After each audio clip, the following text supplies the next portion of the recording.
Hey everybody, I'm Rokkit88, the Scream Queen, and welcome back to Misogyny Month, where we take a look at the exploitation of women in horror movies. The movies that we're looking at today are, well, they're rough and brutal, and they also display a form of misogyny that's very rarely seen in horror movies. These little known gems debuted the same year, and while they're somewhat different, they share a common thread. Both films show detailed accounts of the horrific abuse a girl suffers in the hands of her caregiver, often by the woman's children and the neighborhood children. And neither film pull any punches. You see the abuse. You see what the girl is going through. While An American Crime is based on the real-life events of the tragic and horrible death of Sylvia Likens, The Girl Next Door is more loosely based on the tragedy. This is in part because of the book by the same name and the fact that its author, Jack Ketchum, was so horrified by the details of the case that he couldn't bear to write them. To be honest, I have a hard time justifying showing them due to how troubling and honestly gruesome and disturbing they are. I'm going to instead boil down certain aspects of each movie and provide my argument for the film I prefer. Let's start with the main character. In American Crime, Sylvia Likens is portrayed by Ellen Page, while the girl next door's titular character, Meg, is played by Blythe Alforth. Both characters are beautiful, charming girls with an easy kindness and a layer of innocence. But there are some subtle, not-so-subtle differences. Sylvia shows a certain naivete and trust that garners a lot of sympathy, but also raises some questions. Why did she never tell anyone about the abuse? She wasn't always under her caregiver Gertie's watchful eye, and she has opportunities to tell someone, much like she does in the real-life account, but she doesn't in the movie.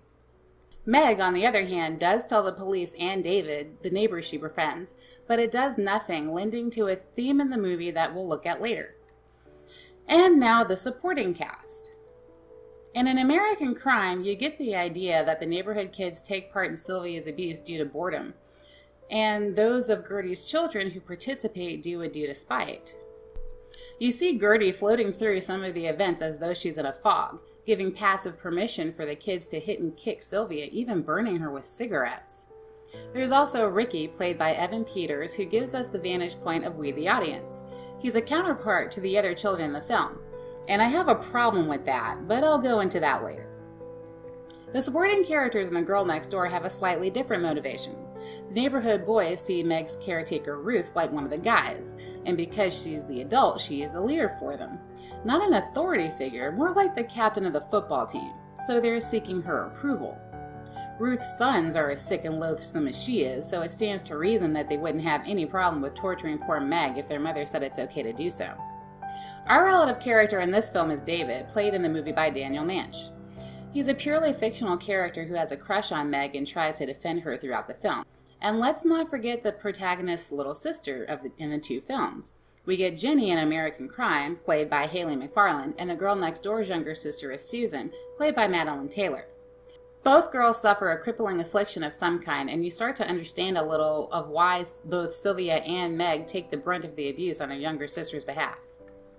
Both feel the need to protect her sister, and both Jenny and Susan give the image that they're not much of a threat to either Gertie or Ruth. Let's move on to the villain. Normally, I'd save the villain for last, because any good horror movie can be summed up by how good the villain is. However, today we're going to look at the plot last. These two horrible human beings are written in some very different ways. Blanche Baker gives a very convincing performance as Ruth, the villain in The Girl Next Door.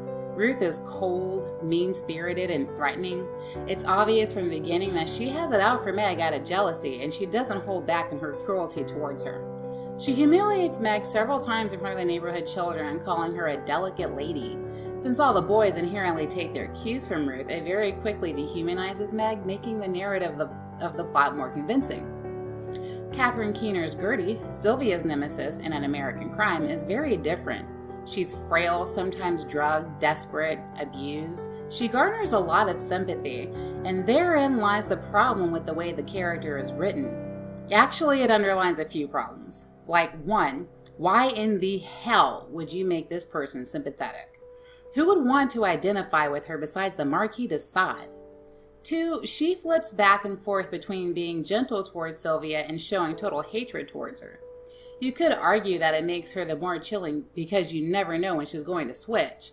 However, the film does go to the point of no return when Gertie locks Sylvia in the basement, lying about her whereabouts and debating what to do with her. And then there's a gentle scene of Gertie giving Sylvia water. It splits the audience and it keeps them divided. Google Sylvia Likens and you won't find a whole lot about Gertie that makes her worth giving a damn about. And now the plot.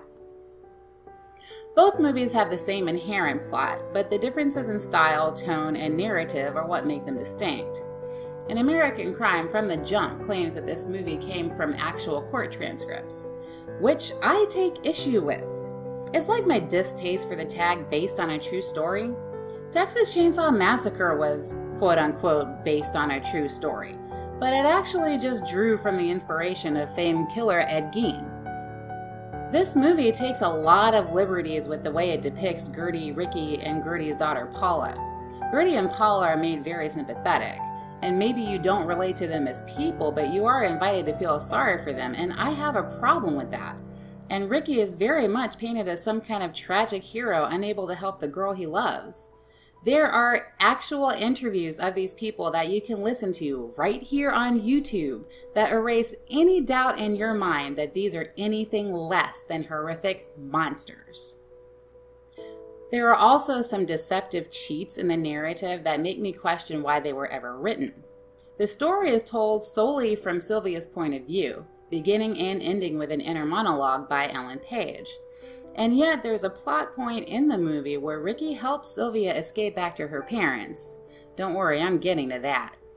When she brings them back to Gertie's house, we learn that Sylvia has died. It's no surprise, really, based on a true story, remember? But that lends itself to a huge problem with the script. How can we be sure what we're seeing as the audience is real at any point when there's that kind of deception?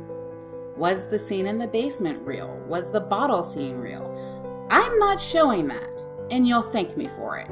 But why was the cheat scene written?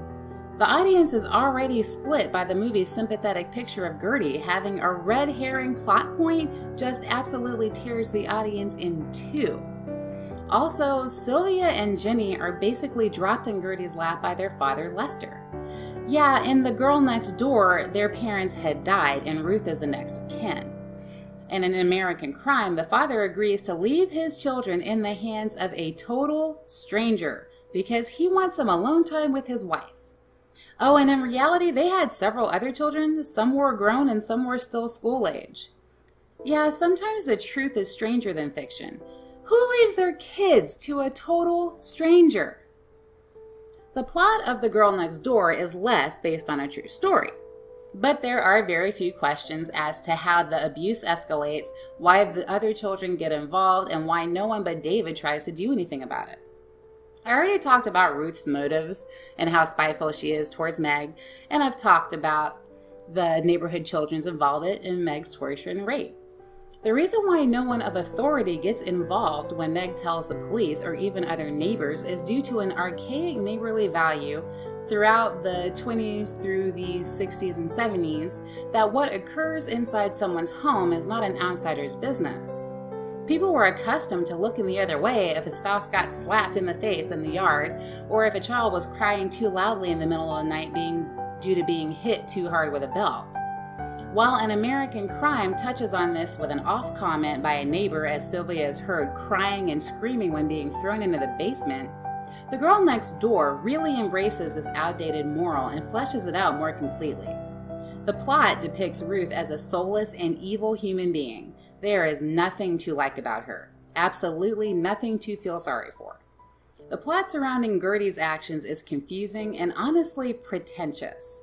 The Gertie that actually existed was no one to feel sorry for. The things she did and planned to do to Sylvia, like abandoning her in the woods to die, were nothing short of horrific. And this abuse and torture went on for months. Did I mention in both portrayals of this case, the girl was branded on the stomach? Even in the movie, you're made aware that Gertie had held Sylvia captive for several months. And the movie I hold as a superior film is going to be the one that doesn't test my morals by painting a flawed picture of a horrible person or cheat me with a red herring narrative. And that film is The Girl Next Door. While both films are available on Amazon Prime, I do recommend watching them at your own risk. They're very gritty and kind of hard to sit through. I first saw Girl Next Door over 10 years ago, and honestly, I never watched it again until after I decided to do this review. It's rough. And American crime is no picnic either.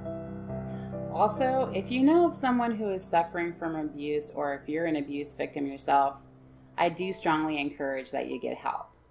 You can dial a hotline, like the one listed here, or you can visit a message board like the one shown here. Or simply tell someone that you trust. The bottom line is, it's never too late to do something about it until it's literally too late. I'll be back next time with the final review in the Misogyny Month series for this theme, and I'll be back after that with the next theme, which is going to be Halloween-based movies.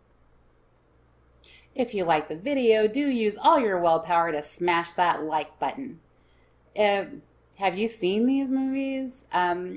Were there other things in the films that you would like to talk about? Then leave me a comment. I'll respond. And if you want to be here for the next film in Misogyny Month as it drops, subscribe and ring that bell. Until then, this is Rokkit88, aka the Scream Queen, blasting off in 3, 2, 1.